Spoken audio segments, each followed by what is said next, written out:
Où sont-ils? Ils ont quitté les lieux. Avec l'envahissement des eaux sur le territoire et aussi la prolifération des rats.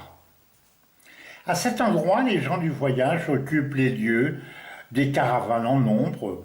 La question se pose, insalubrité, surnombre des résidents et aucune structure, c'est la vie communautaire. Il faudrait un terrain qui doit conduire une navigation quotidienne de chacun d'eux, véhicules divers qui se déplacent, et véhicules bien sûr des caravanes, va-et-vient de chacun. À cela s'ajoutent des installations complémentaires à leur vie de chaque jour.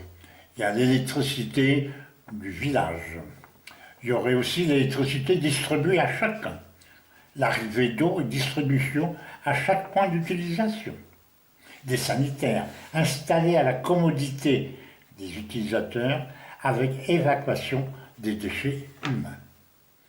Signalisation de chaque caravane pour l'identification de chacun. Construire un préau, pourquoi pas. Un préau de rencontre et de fraternité humaine. Tout cela demande une discipline et un respect de chacun sur les lieux. Monsieur le maire, il faudrait un mécène qui viendrait d'ailleurs et qui arrive avec les poches pleines. Il serait l'invité pour apprécier le fromage de chèvre de Celles-sur-Cher. Des gens du voyage est un problème national. C'est un problème régional. Oui. C'est un problème qui concerne notre territoire. Oui.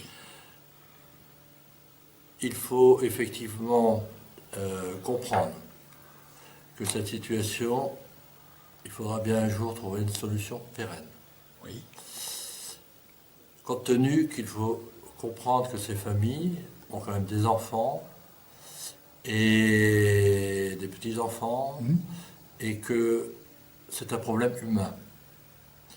Un problème humain qu'il faut comprendre. Un problème humain, donc, dans notre commune, nous faisons effectivement le maximum pour essayer de trouver des solutions dans ce sens-là. On ne donne pas l'effet de trouver des solutions qu'il faut aussi qu'ils comprennent. C'est un partage, c'est-à-dire qu'il faut que nous faisons des efforts pour trouver des solutions, mais il faut également eux qui comprennent qu'il faut pour une intégration des solutions. Donc, on avait un premier objectif, chez nous à Celles-sur-Cher, un problème sanitaire, il fallait régler. Absolument. Il y avait un problème sécurité routière, étant donné que les emplacements étaient de deux côtés. Il fallait éviter qu'un enfant se fasse écraser en traversant la route sans regarder, surtout sur une route qui est assez... Et ensuite, il fallait un troisième objectif, c'est pendant cette période-là, uniquement de les localiser dans un terrain sec, parce qu'on est en période janvier de pluie, etc. Et on avait fixé 6 semaines, avec un retour le 28 janvier, et le 25 janvier, ils étaient repartis, et tout s'est très bien passé. L'objectif est atteint. Mais c'est un objectif urgent qu'il fallait résoudre. Maintenant, il faut passer à la phase suivante, c'est-à-dire, comme je vous ai dit au début, la pérennisation et trouver des solutions sur aller vers des jardins familiaux, etc. Il faut comprendre que lorsque je rencontre ces gens-là, ils se considèrent sélois, français, ils sont français et sélois. Pourquoi? Parce que leurs enfants sont nés à Celles.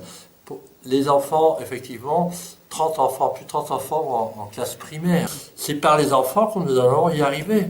C'est en faisant effectivement une éducation des enfants, etc., qu'on arrivera un jour à trouver des solutions beaucoup plus facilement.